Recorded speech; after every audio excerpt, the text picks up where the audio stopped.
Hello my NEET hustlers, so how is your day going? कैसा चल रहा है आपका preparation? I hope it is going excellent. So we are back with another session.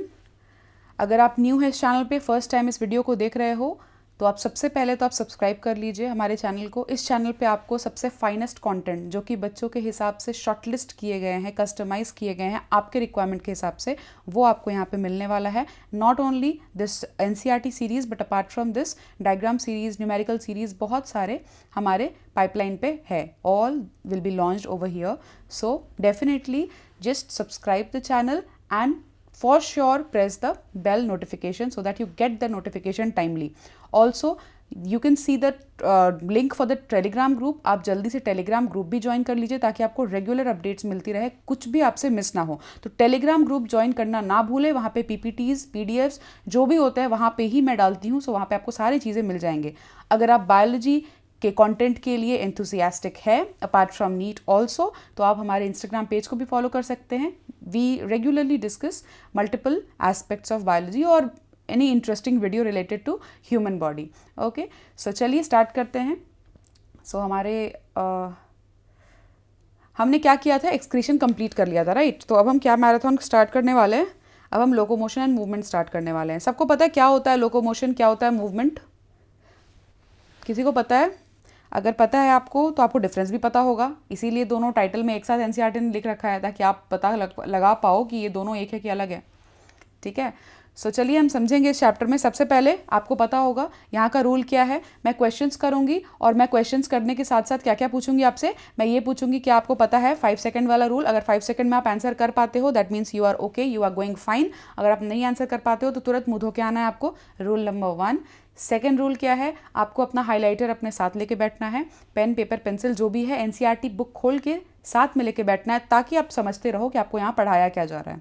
तब आपको पूरे सेशन का फ़ायदा होगा. वरना अगर कोई यहाँ पे मूवी देखने बैठा है तो कृपया करके मूवी आप कहीं और जाके देखें. यहाँ पे बिल्कुल सीरियस और सीरियस कैंडिडेट ही मुझे चाहिए.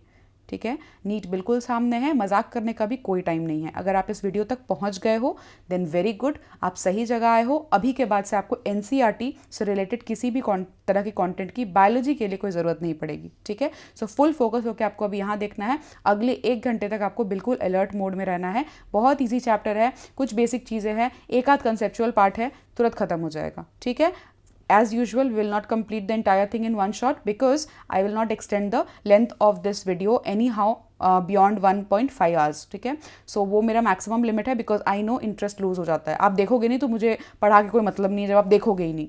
ठीक है, so I will always divide it into 2 parts. सारे जो चैप्टर्स हमने किए हैं उसके प्लेलिस्ट में आप जाके चेक करोगे तो ऑब्वियसली 2 पार्ट्स में आपको सारे दिखेंगे.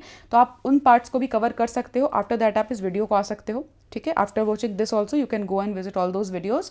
क्रैश कोर्स वाले प्लेलिस्ट में आपको सब कुछ अवेलेबल है. ठीक है, चलिए अब हम स्टार्ट करते हैं. ये एनसीईआरटी सीरीज़ है जो हम कर रहे हैं अभी. This NCERT series will completely be available at my website that is www.msedusfair.com. Description में डिटेल्स मैंशनड है. क्रैश कोर्स वाले प्लेलिस्ट में आपको पूरा गाइडेड वीडियो डाला हुआ है जो आपको बताएगा आपको कैसे एनरोल करना है. This course is only for 551. 1-on-1 interaction भी मुझसे मिलेगा. ये कोर्स आप प्रॉपरली देख भी पाओगे. ठीक है, एंड क्विज भी लगा पाओगे from this including major tests. ठीक है, चलिए. सो मूवमेंट एंड लोकोमोशन का कुछ ऐसा अंतर है कि मूवमेंट का मतलब, मान लीजिए कि अगर मैं आपको बोल रही हूँ, एक स्टेटमेंट मैं देती हूँ, ठीक है, फिर हम प्रूव करेंगे स्टेटमेंट को करेक्ट है या नहीं. All movement are locomotion but all locomotion are not movement. ठीक है, एक ये स्टेटमेंट है. फिर मैं बोल रही हूँ all locomotion are movement but all movement are not locomotion.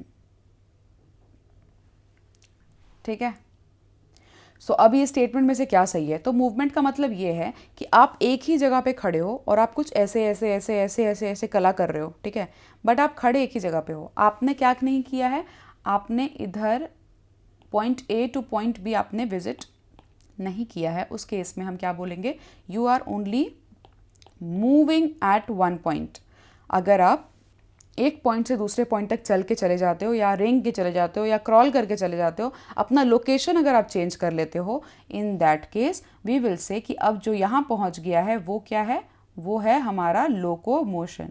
ठीक है, तो ये आपको ध्यान रखना है, ये बेसिक डिफरेंस है मूवमेंट एंड लोकोमोशन के। इस हिसाब से आप स्टेटमेंट सोच लीजिए कि we can say definitely all locomotion are movement. ठीक है, सारा लोकोमोशन मूवमेंट तो है, बट सारा मूवमेंट लोकोमोशन नहीं है। ठीक है, क्योंकि मूवमेंट अगर एक जगह पे खड़ा होकर हो रहा है then it is not obviously locomotion. ठीक है, तो ये बेसिक डिफरेंस था हमारे टर्मिनोलॉजीज़ का। अब इसके बाद आपके एनसीईआरटी सिर्फ और सिर्फ एग्जाम्पल्स का गेम करती है, जहाँ आपको एग्जाम्पल्स में ध्यान देना है। ये एग्जाम्पल्स डायरेक्टली आ सकती है because NCERT has mention, then it becomes very very important. ठीक है, चलिए सबसे पहले आपको क्या जानना है? सबसे पहले आपको जानना है कि यहाँ पे मूवमेंट का एग्जाम्पल में दिया हुआ है streaming of protoplasm in the unicellular organism like amoeba is simple form of movement। ठीक है, streaming of protoplasm। अब मुझे ये बात बताइए, एमीबा का स्ट्रक्चर क्या आप जानते हो कि कुछ ऐसा सा होता है? क्या एमीबा का स्ट्रक्चर कुछ ऐसा सा है?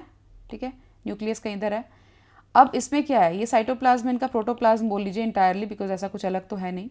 नाउ अगर ये एक्सटेंड आउट कर रहा है, ठीक है, किसी प्रे को कैप्चर करने के लिए ये क्या कर रहा है, ये एक्सटेंड आउट कर रहा है, एक ही जगह पे है, बस उन्होंने अपना क्या किया, प्रोटोप्लाज्म आगे ऐसे फैला दिया। ठीक है, तो इसे हम क्या बोलेंगे, इस प्रोसेस को हम बोलते हैं क्या, उन्होंने थोड़ा अपने पोजीशन पे रह के ही मूव किया और उस पर्टिकुलर चीज़ को अंदर ले लिया by streaming of protoplasm. Streaming मतलब कि ऐसे बिछा दिया उन्होंने प्रोटोप्लाज्म आगे, ठीक है, बिना हिले। सो ये कैसे होता है, उनके पास क्या होता है भाई, उनके पास सूडोपोडिया होता है, ये हमने पहले पढ़ा है। ठीक है, इस तरह से वो करते हैं मूवमेंट, वो ऐसे करते हैं। तो ये सिंपल फॉर्म ऑफ मूवमेंट है। Cilia, flagella, tentacles are shown by many organism. किस में है वो हम देखेंगे अभी। ह्यूमन बींग्स कैसे मूव करते हैं, आप कैसे मूव करते हो, सिंपल है। अगर आपको कुछ खाना है, ठीक है, सो एक जगह से दूसरी जगह मूवमेंट किस चीज़ की हो रही है, टंग हो रहा है। ठीक है, टंग ऐसे ऐसे हो रहा है, तब तो आप खा रहे हो, चबा रहे हो।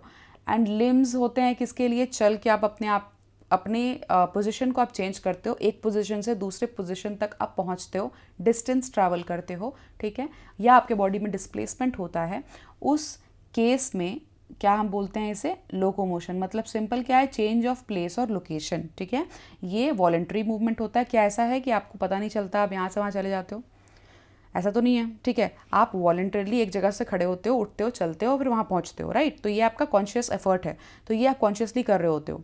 ठीक है, ये तो इसका मतलब जो भी चीज़ है ये आपके चलने में इन्वॉल्व है वो आपके कंट्रोल में है। ठीक है, और चलने में क्या इन्वॉल्व है, आपका हाथ और आपका पैर, स्पेशली पैर, बिकॉज ऑब्वियसली पैर से आप चल के जा रहे हो, कुछ पिक करना है तो आप हाथ से ऐसे ले रहे हो, राइट। मैं पकड़ी हूँ पेन तो कैसे, हाथ से, है ना, I am holding it from like with my help of my fingers.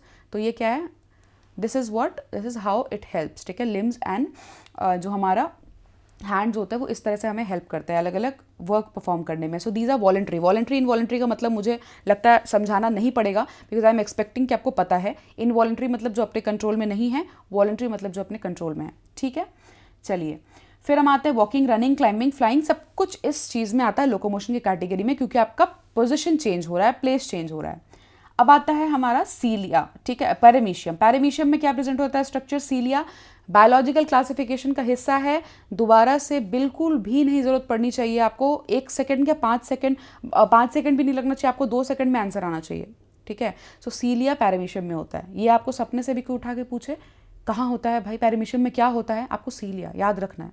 ठीक है, पैरामीशियम का स्ट्रक्चर हमने डिटेल में किया था बायोलॉजिकल क्लासिफिकेशन में। ठीक है, helps in the movement of food through cytopharynx. 2 काम है सीलिया का यहाँ पे पैरामीशियम में, एक तो लोकोमोशन का काम है, ठीक है, और एक और काम क्या है, वो फूड इंटेक करने में हेल्प करता है थ्रू साइटोफैरिंग्स। ठीक है, सीलिया क्या करता है, मूवमेंट, किसी भी तरह का मूवमेंट में सीलिया बहुत हेल्प करता है। ठीक है, तो पैरामीशियम के केस में वो खाना को इनगल्फ करने के लिए भी हेल्प करता है, साइटोफैरिंग्स से क्रॉस करता है। ठीक है, लोकोमोशन भी करता है। हाइड्रा क्या है, वो टेंटेकल्स होते हैं हाइड्रा के पास, वो कैप्चरिंग, प्रे को कैप्चर करने के लिए वो अपना टेंटेकल्स यूज़ करते हैं। टेंटेकल्स उनका वो हथियार है जिससे प्रे को वो कैप्चर भी करते हैं एंड वो लोकोमोशन भी करते हैं उससे। ठीक है, सो हाइड्रा का स्ट्रक्चर याद करिए, एनिमल किंगडम में हमने किया था। We use limbs for changing a position. Obviously limbs हम यूज़ करते हैं अपने पोजिशन और लोकोमोशन चेंज करने के लिए। अब मुझे ये बताइए कि लोकोमोशन क्यों हो रहा है, वाई डू वी मूव। मतलब अगर आपको कोई काम ही नहीं है, कोई मतलब ही नहीं, तो क्यों आप मूव करोगे, there must be some reason of moving, right. तो we have, human beings have multiple reasons for moving. ठीक है, जैसे कि सर्च ऑफ फूड, एनिमल्स भी इसलिए मूव कर रहे हैं फूड चाहिए भाई, क्यों दौड़ रहा है, क्या ज़रूरत है अपना एनर्जी खर्चने का। लायन क्यों पागल की तरह दौड़ रहा है डियर के पीछे, क्योंकि उसको खाना चाहिए, राइट। अब एक जगह से दूसरी जगह मूव कर रहे हो, अगर आप बाहर काम करने जा रहे हो, अब घर वापस क्यों आ रहे हो, क्योंकि आपको सोना है, आपको शेल्टर चाहिए, ठीक है। सो कुछ बेसिक कंडीशंस होते हैं जिसकी वजह से मूवमेंट हो रही होती है, ठीक है, लोकोमोशन हो रही होती है। ऑल्सो उसमें से एस्केपिंग फ्रॉम एनिमीज और प्रेडेटर्स भी एक है। अब लायन दौड़ रहा है खाने के लिए, बट डियर दौड़ रहा है लायन से, भाग रहा है क्यों, अपने आप को बचाने के लिए, ठीक है। सो एस्केपिंग के लिए भी लोकोमोशन हेल्प में आता है, ठीक है। हमेशा एग्जाम्पल से कनेक्ट करके देखिएगा, सब कुछ समझ में आएगा। टाइप्स ऑफ मूवमेंट में 3 तरह का मूवमेंट कैटेगराइज किया गया है। First is amoeboid movement, second is ciliary movement, ठीक है। चलिए देखते हैं ये कहाँ है भाई, सेल्स में, कहाँ पे, ह्यूमन बॉडी के सेल्स में, ठीक है। कुछ एग्जाम्पल्स है जो अब आप नहीं भूल सकते, यहाँ से मेक श्योर कि आप कोई एग्जाम्पल ना भूलो। First is macrophage, second is leucocyte. ये दोनों एमीबाइड मूवमेंट शो करते हैं, मतलब कि ये किसी एक शेप के नहीं होते हैं। मैक्रोफेज या फिर ल्यूकोसाइट स्क्वीज हो सकते हैं अपने किसी भी फॉर्म में, ठीक है, किसी भी फॉर्म में वो अपना चेंज कर सकते हैं। क्यों, क्योंकि उन्हें ऊज आउट करना पड़ता है कई बार ब्लड वेसल से, और जाके जल्दी से अगर बॉडी में कुछ आया हुआ है तो उसे अटैक करना पड़ता है, ठीक है, उसके अगेंस्ट एक्शन लेना पड़ता है। सो अगर वो स्टिफ रहेंगे अपने शेप में तब तो वो कहीं निकल ही नहीं पाएंगे, ठीक है। सो उनका बहुत फ्लेक्सिबल शेप होता है और इस वजह से उनके मूवमेंट में क्या होता है, एमीबॉइड मूवमेंट होता है, मतलब एमीबा की तरह कहीं भी स्क्वीज आउट करके निकल सकते हैं वो, ठीक है। It is affected by pseudopodia formed by streaming of protoplasm, ठीक है, एज यूजुअल जो मैंने आपको बता दिया already. Cytoskeleton elements like microfilaments are also involve in amoeboid movements, ठीक है। तो एमीबाइड मूवमेंट्स में माइक्रोफिलामेंट्स भी इन्वॉल्व होते हैं, ठीक है। तो साइटोस्केलेटन एलिमेंट्स क्या होते हैं, माइक्रोट्यूब्यूल्स, माइक्रोफिलामेंट्स, ठीक है। तो यहाँ पे एग्जांपल दे रखा है, माइक्रोफिलामेंट्स भी एमीबॉइड मूवमेंट में काफ़ी हेल्प करते हैं, ठीक है। डिटेल में हम पढ़ेंगे जब हम टिश्यू पढ़ेंगे, ठीक है। चलिए हम आते हैं, नेक्स्ट है हमारा सीलियरी मूवमेंट। ये कहाँ कहाँ होगा, मैंने क्या बोला, जहाँ भी सीलिया प्रेजेंट है वो इजी पासेज के लिए हेल्प करता है, कहीं से किसी चीज़ को पास होना है तो करता है। तो पैरामीशियम में क्या था, वो क्या कर रहा था, वो साइटोफैरिंग्स के थ्रू क्रॉस करने में हेल्प कर रहा था, मतलब वो खाना खाना था, उस बींग को, पैरामीशियम को खाना खाना था, तो सीलिया का यूज हुआ पासेज ऑफ फूड के लिए, ठीक है। Same goes for in human beings also. Human beings में हमने रेस्पिरेशन वाले चैप्टर में पढ़ा है, किसी एक स्ट्रक्चर में होता है हमारा सीलिया, बताइए किस में होता है। अगर 5 सेकंड के में आप आंसर नहीं कर पा रहे हो इस क्वेश्चन का, स्क्रीन में रहने के बाद भी चीटिंग कर सकते हो तब भी, तो नॉट फेयर, चीटिंग भी कर लिया करो यार, थोड़ा बुद्धि भी लगा लिया करो। ट्रैकिया, तो coordinated movement of सीलिया in the trachea help in removing dust particles. Purpose वहाँ क्या था, डस्ट पार्टिकल्स को हटाना था, एंड फॉरेन सब्सटेंसेस जो इनहेल किए गए हैं एटमॉस्फेरिक एयर के साथ उसे भी एलिमिनेट करना था। सो ये हमारा प्रॉपर मकसद था जिसकी वजह से सीलिया प्रेजेंट था इसमें, ट्रैकिया में, ठीक है। अब आते हैं एक और जगह होता है, ये है रिप्रोडक्टिव सिस्टम में। क्यों होगा आप खुद सोचिए, कभी किसी चीज़ को अगर एक जगह से दूसरी जगह पे इजी पासेज करवाना है, वहाँ पे सीलिया का रोल आता है जनरली। तो सीलिया कहाँ होगा, फेलोपियन ट्यूब में होगा। क्यों होगा, ओवा निकल रहा है, ओवा निकलने के बाद वो ट्रैवल कर रहा है, तो ईजी मूवमेंट अगर ओवा का हो गया तो अच्छा ही हमारे लिए। तो कौन करेगा भाई, तो फीमेल रिप्रोडक्टिव ट्रैक्ट में रहते हैं और वो पासेज ऑफ ओवा के लिए हेल्प करते हैं, ठीक है। तो this is very very important, ये हम रिप्रोडक्टिव सिस्टम वाले चैप्टर में बहुत डिटेल में अच्छे से करेंगे, बिल्कुल स्ट्रक्चर का डाइसेक्शन कर देंगे, ठीक है। अभी फिलहाल इतना समझिए कि ये प्रेजेंट होता है क्यों, क्योंकि फेलोपियन ट्यूब को पूरा क्रॉस करना होता है। So it's better that we have cilia जो पासेज को बहुत हेल्प कर देंगे, ठीक है, फैसिलिटेट कर देंगे, ओके।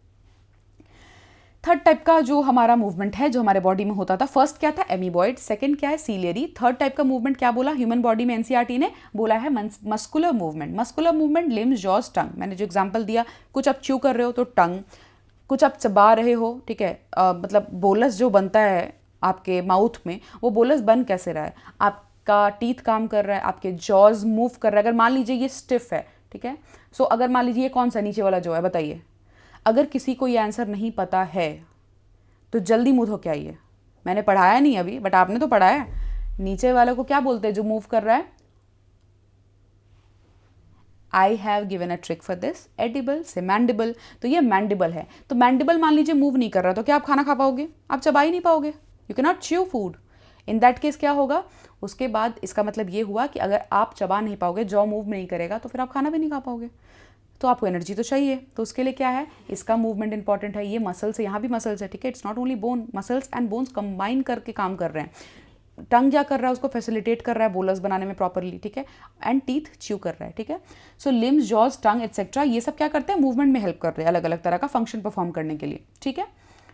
कॉन्ट्रेक्टाइल प्रॉपर्टी होते हैं मसल्स के जो काफ़ी हेल्प करते हैं लोकोमोशन में। कॉन्ट्रेक्टाइल मतलब कि कॉन्ट्रैक्शन रिलैक्सेशन, कॉन्ट्रैक्शन रिलैक्सेशन, ये नहीं होगा तो क्या कोई चीज़ काम करेगा प्रॉपरली, नहीं करेगा, ठीक है। मूवमेंट करना है तो किसी एक चीज़ का कॉन्ट्रैक्शन, मान लीजिए मैं ऐसे जो हैंड कर रही हूँ आगे पीछे, this I am doing it, why is this happening, अगर कॉन्ट्रैक्शन नहीं होता तो इधर हाथ आता ही नहीं, रिलैक्सेशन कॉन्ट्रैक्शन, तो कॉन्ट्रैक्शन ऑफ मसल्स बहुत ज़्यादा ज़रूरी है, ठीक है, किसी भी फंक्शन को परफॉर्म करने के लिए, specially when it comes to movement और लोकोमोशन, ठीक है।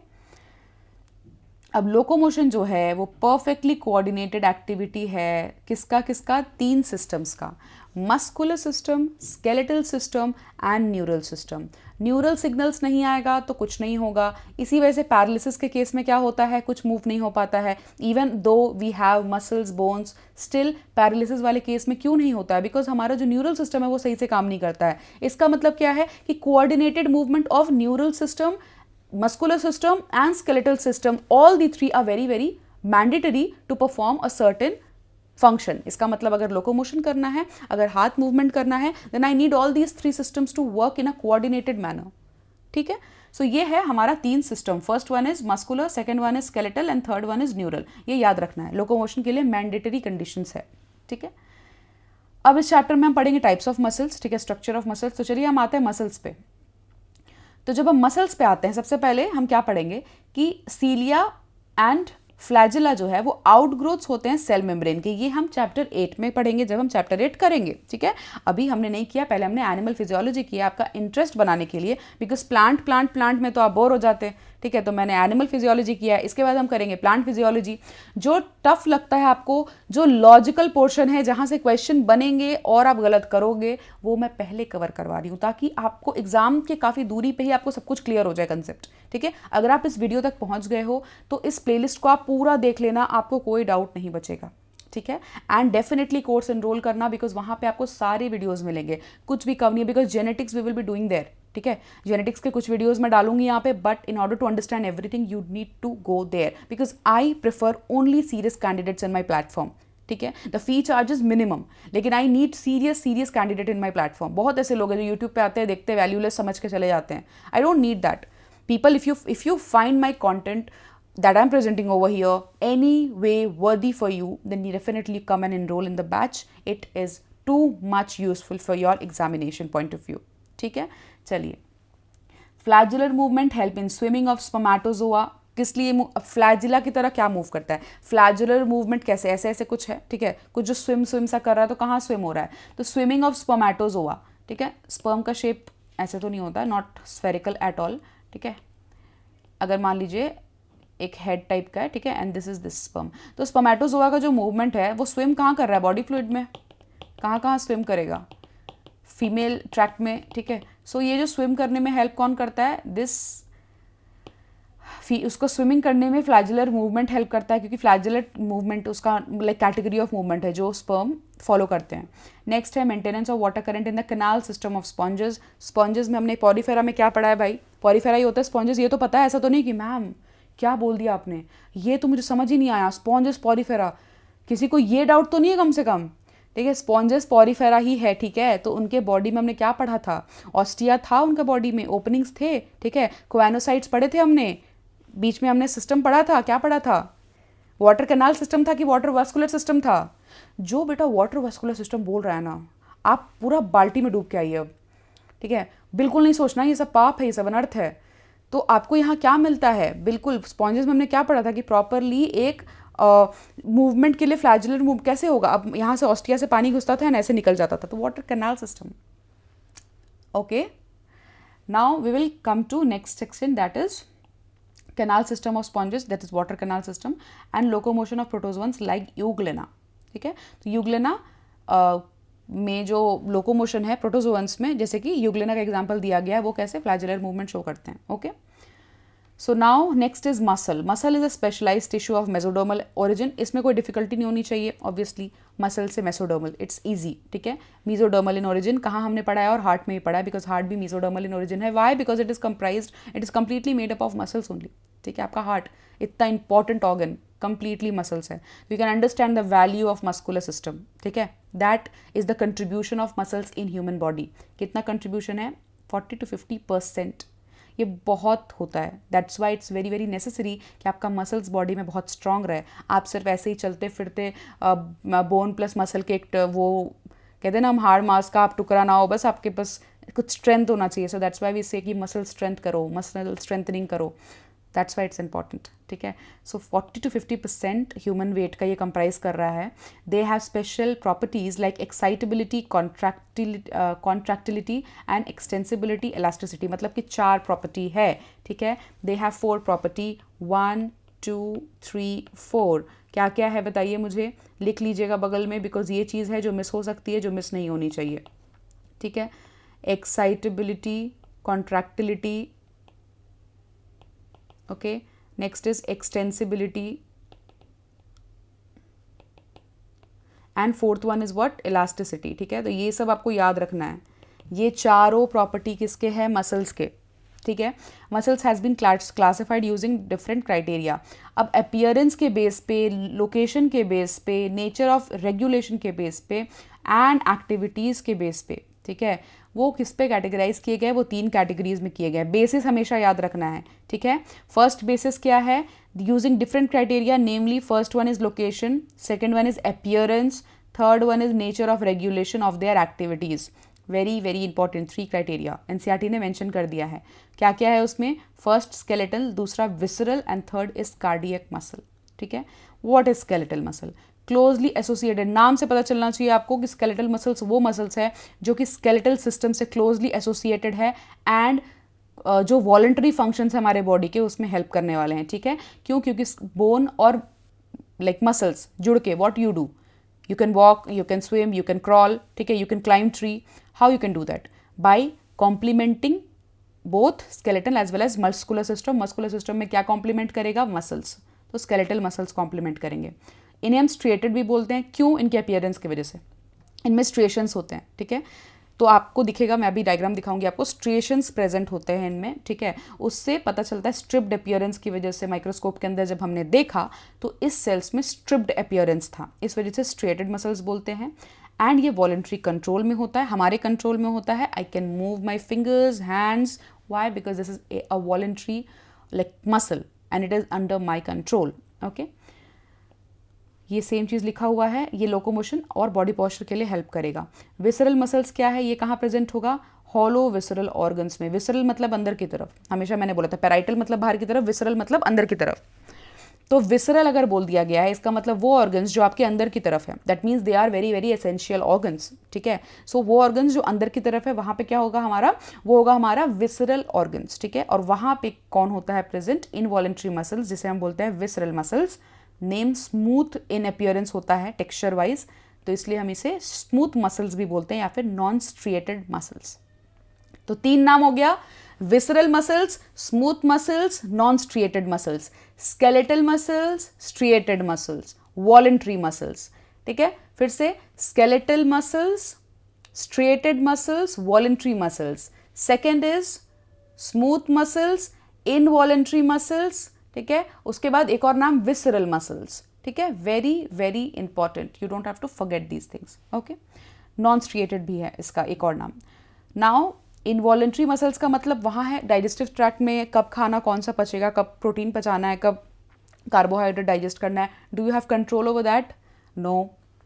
Do you have control over how much GFR is your body producing, ठीक है। क्या रेट है बॉडी में GFR आपके फिल्ट्रेट प्रोड्यूस होने का? आप कुछ कर सकते हो इसका? नहीं। आपका बॉडी कर सकता है बट आप वॉलंटरीली नहीं कर सकते हो, ठीक है। आप वॉलंटरीली ये नहीं देख सकते हो कि कितना यूरिन एक्सक्रीट करना है बॉडी को, वो बॉडी खुद का सिस्टम देखता है, दैट इज इनवॉलंटरी, ठीक है। आपके भरोसे बैठा जाए तब तो हो गया, फिर तो बॉडी स्मार्ट कितना है आप समझ रहे हो। पता था कि अगर नालायक लोगों के भरोसे बैठ गया मैं तो मुझे तो बंद होना पड़ेगा, ये सिस्टम क्रैश करेगा। तो सिस्टम क्रैश ना हो इसलिए क्या करता है बॉडी, खुद अपने ये जिम्मा अपने हाथ लेता है, बोलता है भाई तुम रिलैक्स करो, मैं संभालता हूँ इस चीज़ को। डिपार्टमेंट का जो डिस्ट्रीब्यूशन हुआ है वो कितना स्मार्टली हुआ है देखिए। इंपॉर्टेंट ऑर्गन्स का जो ठेका है वो किसने ले लिया? अंदर हमारे सिस्टम ने ले लिया। हमारे को क्या दिया गया? बस आप इधर उधर चलो, खाओ पियो, बस बाकी काम हम पे छोड़ दो, है ना। चलिए, फिर है ट्रांसपोर्टेशन ऑफ फूड मैंने बोल दिया, गैमेट्स का भी ट्रांसफ़र होता है जेनाइटल ट्रैक्ट में। ये सब चीज़ क्या है, ये सब इनवॉलेंट्री, हमारे कंट्रोल में नहीं है।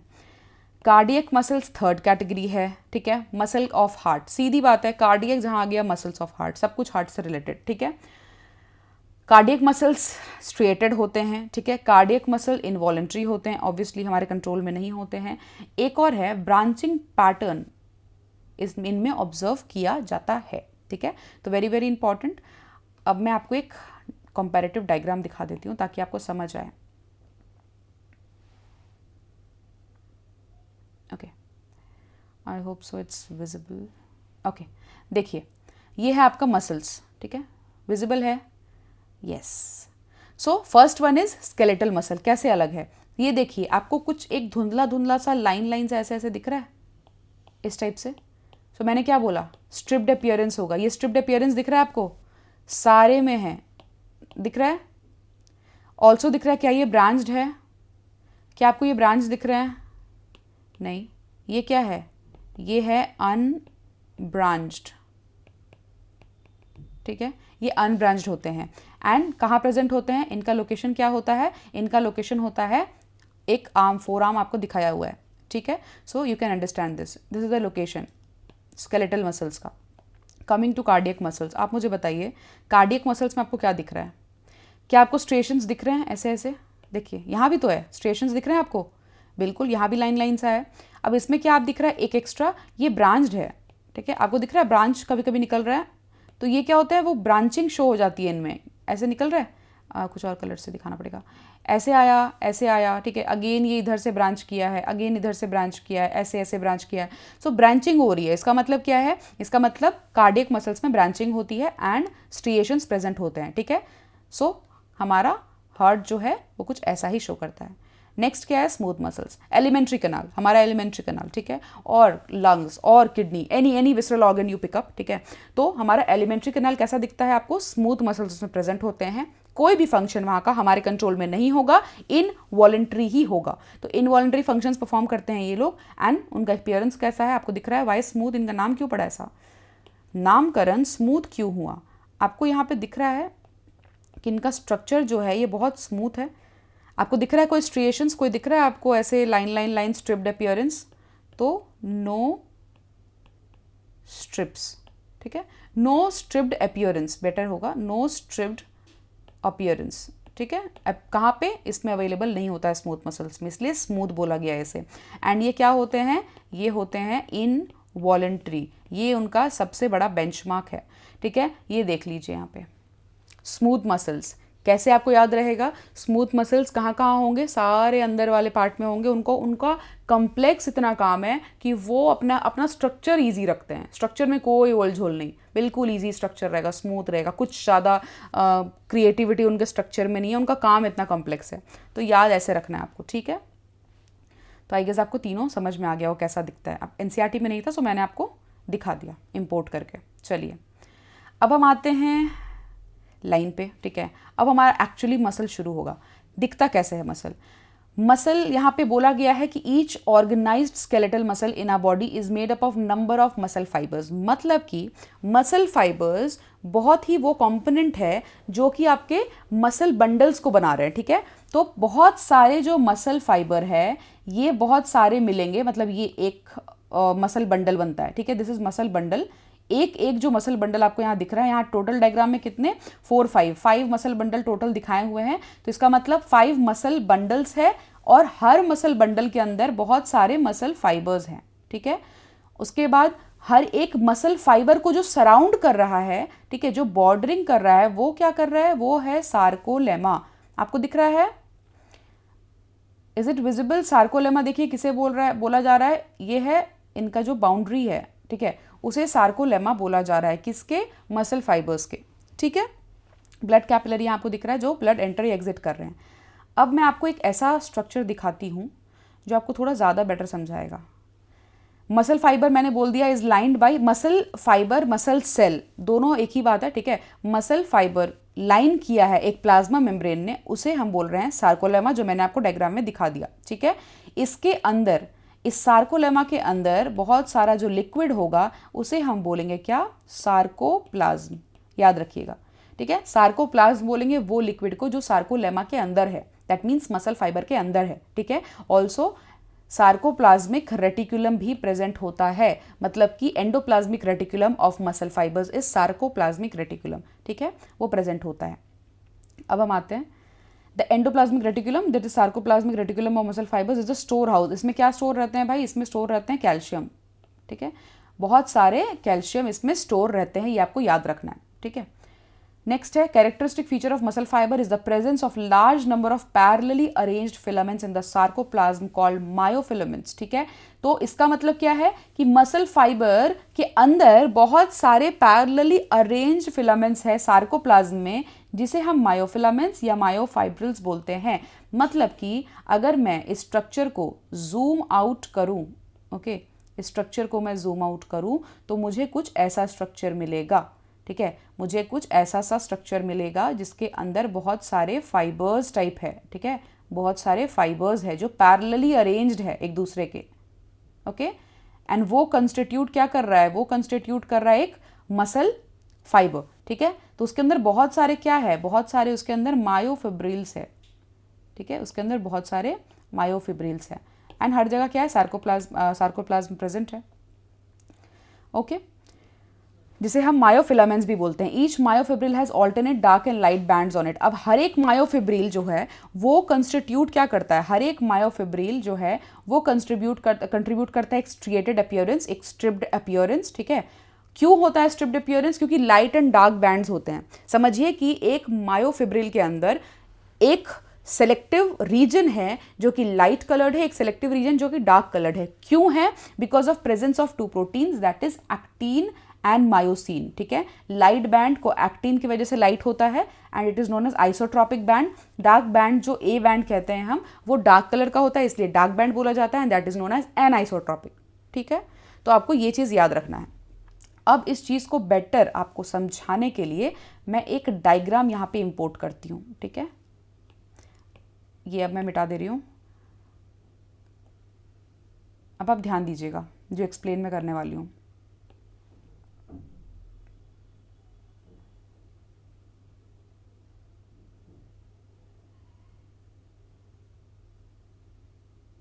Okay, I hope it's visible to you, ठीक है।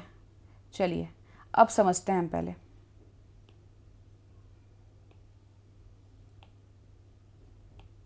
ओके ओके ओके, चलिए।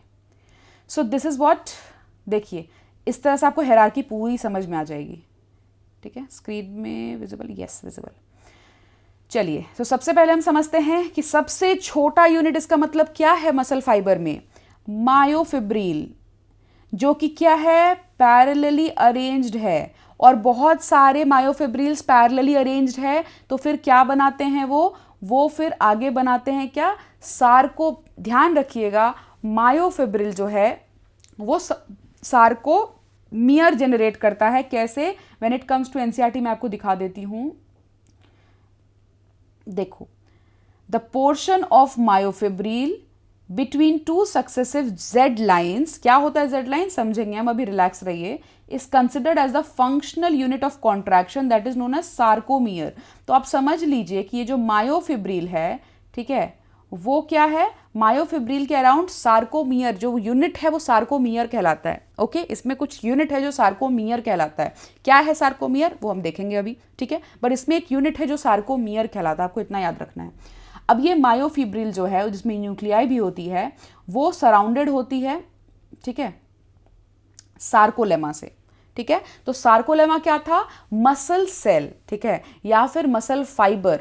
तो बहुत सारे मायोफिब्रिल बन के एक मसल फाइबर बनाएंगे और मसल फाइबर का जो प्लाज्मा मेम्ब्रेन है उसे हम बोलते हैं सार्कोलेमा, ठीक है। अब हम आते हैं आगे। अब देखिए इसमें सार्कोलेमा तो बन गया हमारा। अब जो इसके अंदर वाले रीजन है जो सार्कोलेमा के जस्ट एक्सटर्नली होगा उसे हम क्या बोल देंगे? उसे हम बोल देंगे एंडोमाइसियम, ठीक है। सबसे बाहर वाला क्या बोल देंगे हम? सबसे बाहर वाले को हम बोल देंगे भाई पेरीमाइसियम, ठीक है। इसके मतलब कि एंडोमाइसियम के ऊपर वाला पेरीमाइसियम एंड सबसे बाहर वाले को एपीमाइसियम, ठीक है। कैसे याद रहेगा? ई से एक्सटर्नल, ई से एपी, ठीक है। Endomysium, perimysium and epimysium. Epimysium outer most covering है। किस चीज़ की? ये मसल की हमारी। मतलब कि अगर मैं इस डायग्राम में आपको बताऊं तो ये है हमारा epimysium, this is our epimysium. I hope it is visible to you. This is our epimysium, ये आपको याद रखना है, ठीक है। This is our epimysium and perimysium and endomysium इसी के अंदर रहेंगे, ओके। तो आपको ध्यान रखना है इस चीज़ को। I hope it is clear to you. अब इस डायग्राम के बाद ये बोन है, ये बोन से मसल्स निकल रहे हैं, यहाँ पे जो अटैचमेंट है वो कौन करेगा, कौन बताने वाला है? 5 सेकेंड के अंदर आंसर आना चाहिए। एक मसल को बोन से कनेक्ट कौन स्ट्रक्चर करता है? Which is the structure that connects bone to muscles? जो नहीं बता पा रहा है ना, बुरा हाल है। ट्रिक याद रखिए, बल्ब। ट्रिक एक याद रखिए, काम हो जाएगा।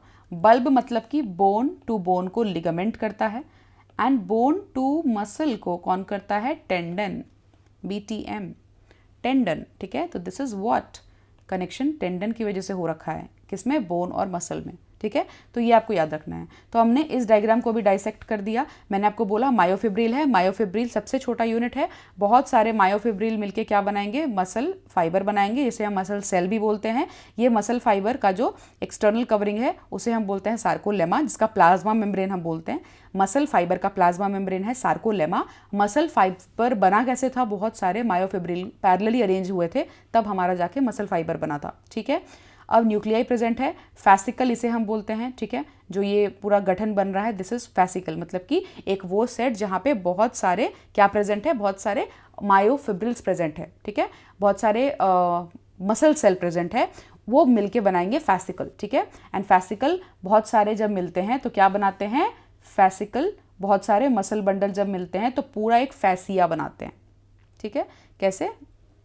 ये बहुत सारे फैसिकल्स कनेक्ट होते हैं इस तरह से, जैसे एक फैसिकल है, एक फैसिकल है। अब यहाँ पे टोटल तो 5 है इस डायग्राम में, तो ये सब टुगेदर कैसे हेल्ड किए हुए हैं? Which is the connective tissue that is connecting all these, the connective tissue, ठीक है। जो कनेक्टिव टिश्यू है ना, जो होल्ड कर रहा है ये सारे फैसिकल्स को, उसे हम बोलते हैं फैसिया। नाम मिलता जुलता है तो ऐसा कोई डिफिकल्टी नहीं होना चाहिए, फैसिया, ठीक है। ये ध्यान रखना है। चलिए, तो हमने डायग्राम तो पूरा समझ लिया है। कुछ नहीं समझ में आया होगा, पीछे आप रिवाइंड करके जरूर से ज़रूर समझिएगा। ये आप नहीं समझोगे स्ट्रक्चर तो आगे का चीज़ समझ में नहीं आएगा आपको। आपको पता होना चाहिए ओरिएंटेशन कहाँ क्या है जब हम पढ़ रहे हैं कुछ, ठीक है। सो हमारे को अब इम्पॉर्टेंट क्या है यहाँ समझना? यहाँ समझना इम्पॉर्टेंट है कि ये जो प्रोटीन्स है, जिस एक्टिन और मायोसिन की हमने बात की थी, जो एक मायोफिब्रिल, हमने क्या बोला यहाँ पे? मायोफिब्रिल बहुत सारे पैरेलली अरेंज्ड है और वो एक मायोफाइबर बनाते हैं, ठीक है। तो हमने क्या बोला कि दिस इज व्हाट, मायोफिब्रिल बनाते क्या है? मसल फाइबर, और इसे हम मसल सेल भी बोलते हैं, ठीक है।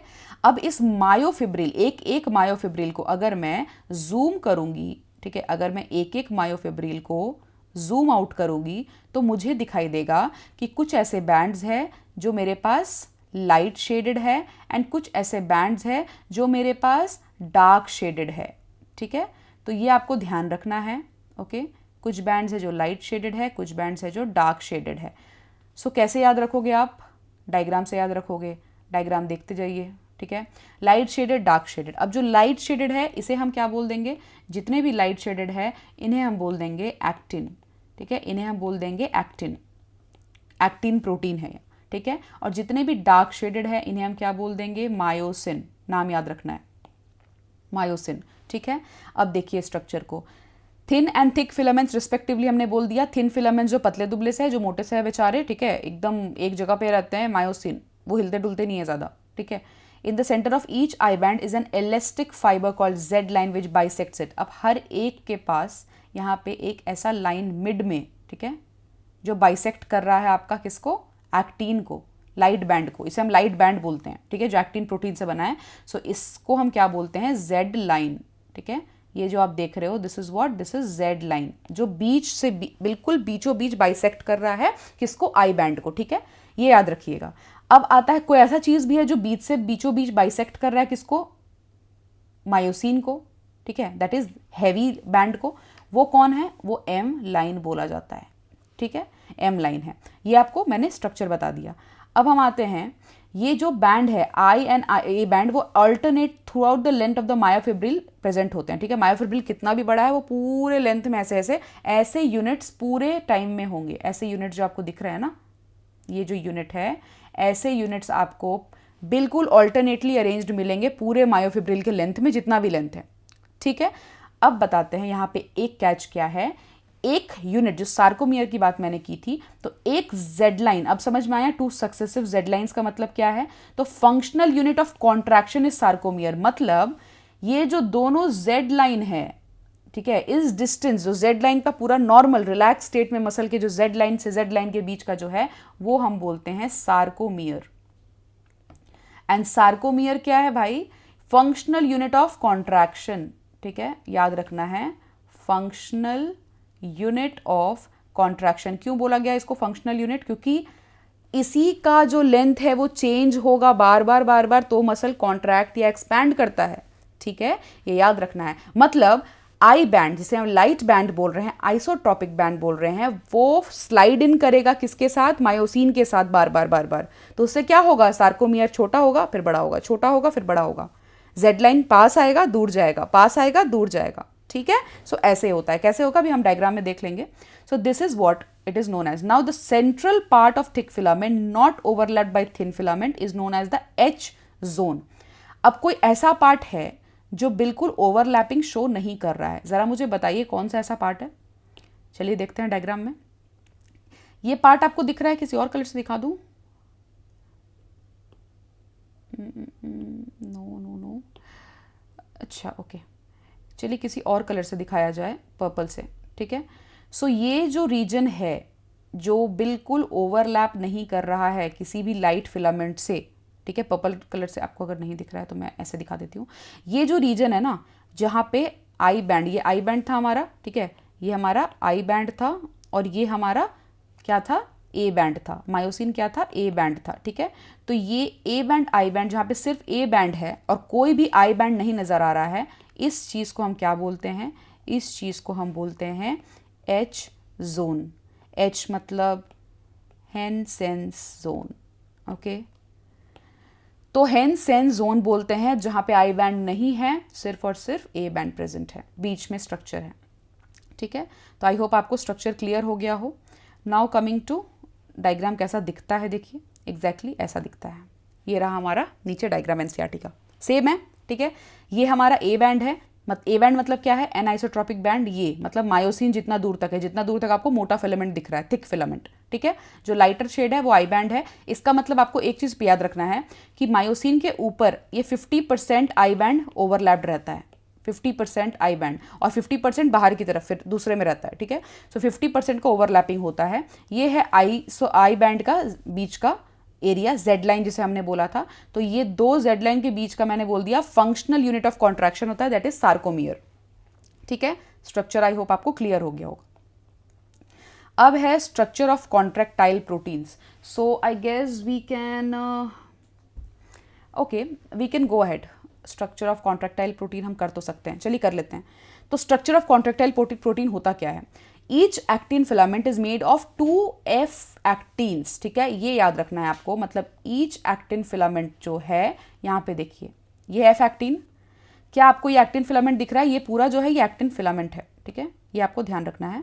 ये पूरा जो है ये एक्टिन फिलामेंट है। ये एक्टिन फिलामेंट जो है इसमें 2 एफ एक्टिन्स है, ठीक है। एफ एक्टिन मतलब हरा वाला जो आपको दिख रहा है, ग्रीन ऐसे गोल गोल से स्फेरिकल बॉल्स है, तो ये 2 है, तभी तो ये कॉइल किए हैं। 2 आपस में ऐसे ऐसे ऐसे करके कॉइलिंग कर रहे हैं, ठीक है, ऐसे ऐसे हेलिकल में कॉइल कर रहे हैं। तो ये 2 एफ एक्टिन है हमारे पास। तो हमारे को क्लियर हो गया कि एफ एक्टिन हमारे पास कितने हैं? 2 इन नंबर, ठीक है, 2 इन नंबर एफ एक्टिन है। और क्या है हमारे पास? इसमें एक ऐसा थ्रेड्स ऐसा दिख रहा है जो इसको बीच में कट कर रहा है, मतलब जो कॉइलिंग में साथ में जुड़ा हुआ है, वो क्या है? वो है polymer. F actin is a polymer of G actins 2 filaments. एक तो ट्रोपोमायोसिन है जो कि क्लोजली रन करता है एफ एक्टिन से पूरे लेंथ में, रस्सी की तरह है बिल्कुल, वो साथ साथ ही रन करता है, ठीक है। यहाँ पे एक लाइन है, F actin is a polymer of monomeric G actins, ठीक है। मतलब कि जी एक्टिन जो है वो क्या है? दीज आर मोनोमेरिक यूनिट्स, ठीक है। These are monomeric units for what? These are monomeric units to form F-actin. तो इसका मतलब क्या हुआ? F-actin मोनोमर है कि पॉलीमर है? It is a polymer. तो पॉलीमर बना कैसे है? F-actin पॉलीमर कैसे बना है? बहुत सारे मोनोमेरिक सब्सटेंसेस से मिलके, जिसे हम बोलते हैं वो मोनोमेरिक एलिमेंट्स का नाम है G-actin, ग्लोबुलर एक्टिन. ठीक है, याद रखना है. तो ये हो गया. नेक्स्ट है एक कॉम्प्लेक्स प्रोटीन भी प्रेजेंट है ट्रोपोनिन नाम का, जो बिल्कुल बीच बीच में सुंदरता के लिए डाला गया है. ठीक है, ऐसे सुंदरता के लिए नहीं डाला गया, आप याद रखने के लिए याद रख सकते हो कि सुंदरता के लिए बीच बीच में ऐसे ड्रॉप इन किया गया है ट्रोपोनिन. क्यों है ट्रोपोनिन? क्योंकि ये रेस्टिंग स्टेट पे सब यूनिट ट्रोपोनिन जो होते हैं वो मास्क करते हैं active binding sites of myosin. ठीक है, मतलब ये देखिए एक्टिन बाइंडिंग साइट्स, ये है मायोसिन में, जहाँ पे अभी फिलहाल मायोसिन का स्ट्रक्चर हमने किया नहीं. आप इतना देखिए कि ये जो स्ट्रक्चर आपको दिख रहा है यहाँ पे, क्या यहाँ पे ये एक्टिन बाइंड करने का स्ट्रक्चर होता है. ठीक है, तो एक्टिन बाइंड करने के स्ट्रक्चर में यहीं पे आके कौन जनरली जुड़ा रहता है? ट्रोपोनिन. ये जो ट्रोपोनिन भाई साहब है, इनके 3 एलिमेंट्स है, जिनमें से एक क्या करता है? एक ज्वाइन होता है यहाँ एक्टिन के पास, एक्टिन बाइंडिंग साइट में आके ज्वाइन होता है. ठीक है, अब इस ट्रोपोनिन भाई साहब का एक हिस्सा तो एक्टिन के साथ आके ज्वाइन होता है, एक हिस्सा होता है जो कैल्शियम के साथ ज्वाइन होता है. ठीक है, सो अलग अलग उनके तीनों इंगेज रहते हैं, तीनों बिजी है बिल्कुल अपने काम में. ठीक है, सो इन जनरल स्टेट मतलब कि रिलैक्सेशन स्टेट, मतलब कि जब कॉन्ट्रैक्शन नहीं हो रहा है, रेस्टिंग स्टेट में ट्रोपोनिन किसको मास्क करता है? Troponin mask the actin binding site on the myosin. ठीक है, यहाँ पे एक्टिन बाइंडिंग साइट को कवर करके रखता है कौन? ट्रोपोनिन. ट्रोपोनिन. ठीक है, ये इसको कवर करके रखता है. ठीक है, क्यों कवर करके रखता है? ताकि प्रॉपरली एक्टिन बाइंड ना कर सके. यही तो राज है ना. तो ये कौन है? ये बीच का वो दुश्मन है जो दो प्रेमी और प्रेमिकाओं को मिलने नहीं दे रहा है. ठीक है, सो ये आपको ध्यान रखना है कि ये एक वो बाधा है जो बीच में है. ठीक है, सो ये काम है हमारा ट्रोपोनिन का. ये इतना समझ में आ गया. अब आते हैं मायोसिन पे. थिक फिलामेंट बोलते हैं ऑब्वियसली, पॉलीमराइज्ड प्रोटीन है, यस. मोनोमर इसके यूनिट्स क्या कहेंगे? मेरोमायोसिन. याद रखना है. तो जिस तरह हमने पढ़ा कि actin, G actin monomer units थे और पॉलीमर कौन थे? पॉलीमर एफ एक्टिन थे. यहाँ पे मायोसिन क्या है? पॉलीमर है. एंड इसके जो मोनोमर है, ठीक है, वो कौन है भाई? मीरोमायोसिन. मीरोमायोसिन क्या है? मोनोमर्स. ठीक है, तो मीरोमायोसिन क्या है? हमारे मोनोमर्स है. किसके? मायोसिन के. ठीक है, याद रखना है. 2 पार्ट होता है. एक पार्ट जो होता है उसे हम बोलते हैं globular head with a short arm and a tail. मतलब globular head with a short arm, cross arm भी बोलते हैं, एंड अ टेल. तो 2 ही हिस्सा है इसका. हेड प्लस क्रॉस आर्म एक है एंड दूसरा टेल है. ठीक है, तो यही 2 हिस्सा है यहाँ पे. नेक्स्ट क्या है? क्रॉस आर्म मैंने आपको बता दिया. अब क्या है? रेगुलर डिस्टेंस एंगल, एक सर्टेन एंगल बना के रखते हैं वो. ठीक है, polymerized myosin filament is known as cross arm. ठीक है, तो क्रॉस आर्म मैंने आपको बता दिया. ये जो ऐसे उठे हुए हैं, गर्दन उठाए हुए हैं, जस्ट लाइक अ स्नेक. ठीक है, स्नेक की तरह से है. ठीक है, तो उसी शेप में स्नेक की तरह वो ऐसे हेल्ड अप किए हुए एक सर्टेन एंगल पे. ओके, क्रॉस आर्म बना के. नेक्स्ट है जो ग्लोबुलर हेड है, उसमें 2 साइट्स आपको दिख रहे होंगे. Active ATPase enzyme and has a binding site for ATP and active sites for actin. दिख रहा है आपको? एटीपी बाइंडिंग साइट भी है एंड एक्टिन बाइंडिंग साइट्स भी है. तो मतलब 2 साइट्स है. ठीक है, साइड में एटीपी बाइंडिंग साइट है और आगे की तरफ ऐसे हेड ऑन करके जो मकसद है इनका जुड़ना एक्टिन से, उसके लिए वो बिल्कुल आगे की तरफ रखे हुए हैं अपने. ठीक है, यहाँ पे है. एंड यहाँ पे इस रीजन में कहाँ पे क्या है? आपका एटीपी बाइंडिंग साइट. ये आपको ध्यान रखना है. डायग्राम बहुत इंपॉर्टेंट है, कभी भी आ सकता है, एग्जाम में आएगा ही आएगा. ये मान के चलिए कि डायग्राम अगर आप समझ लेते हो तो एग्जाम का 50% काम आपने कर दिया. ठीक है, सो आपको ये ध्यान रखना है. कमिंग टू ये जो आपका कैल्शियम मैंने बताया था, यहाँ पे जब हम पढ़ेंगे स्लाइडिंग फिलामेंट थ्योरी, अब एक ही चीज़ बचा है, स्लाइडिंग फिलामेंट थ्योरी. इसको पढ़ाने के लिए बिल्कुल मैं चाहूँगी कि अभी तो हमने काफ़ी इसका बेस बिल्ड कर लिया. ठीक है, अब बेस बनाने के बाद कल हम करेंगे स्लाइडिंग फिलामेंट थ्योरी एंड थोड़ा सा सेक्शन होता है हमारा स्केलेटल का, वो हम कंप्लीट कर लेंगे. ठीक है, ज़्यादा टाइम नहीं लगेगा. सो आज मैं क्लास यहीं एंड करूँगी ताकि आप एक बार जाके रिवाइज करिए सब कुछ जो मैंने अभी पढ़ाया है आपको. स्ट्रक्चर क्या है, किसका क्या वैल्यू है, किसका कैसा अरेंजमेंट है, इन दोनों का क्या अरेंजमेंट है, क्या रोल है, ठीक है, ये सब आप पढ़िए।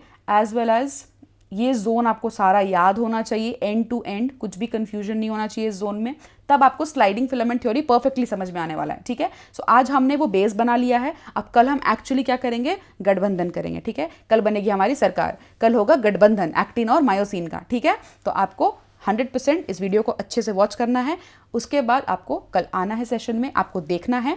And also make sure you subscribe the channel if you have not subscribed it. Like कर दीजिए अगर आपको अच्छा लगा हो तो, बट शेयर ज़रूर करिए बच्चों के साथ अगर कोई नीट प्रिपेयर कर रहा है तो। टेलीग्राम ग्रुप ज्वाइन करिए ताकि आप हमारे कम्युनिटी में हमेशा पार्ट रहे, ठीक है। रेस्ट कुछ भी आपको अगर आपको डाउट हुआ हो, you can definitely comment and ask me your doubt, I will make sure करिए आप कि I will answer your doubts, ठीक है। तो बाकी आपको कुछ भी समस्या हो तो आप मुझे टेलीग्राम पे मैसेज कर सकते हो, इंस्टाग्राम पे मैसेज कर सकते हो, and make sure that you join the Telegram group, okay, for any future updates. All the best, keep preparing, will again meet tomorrow, okay, bye bye.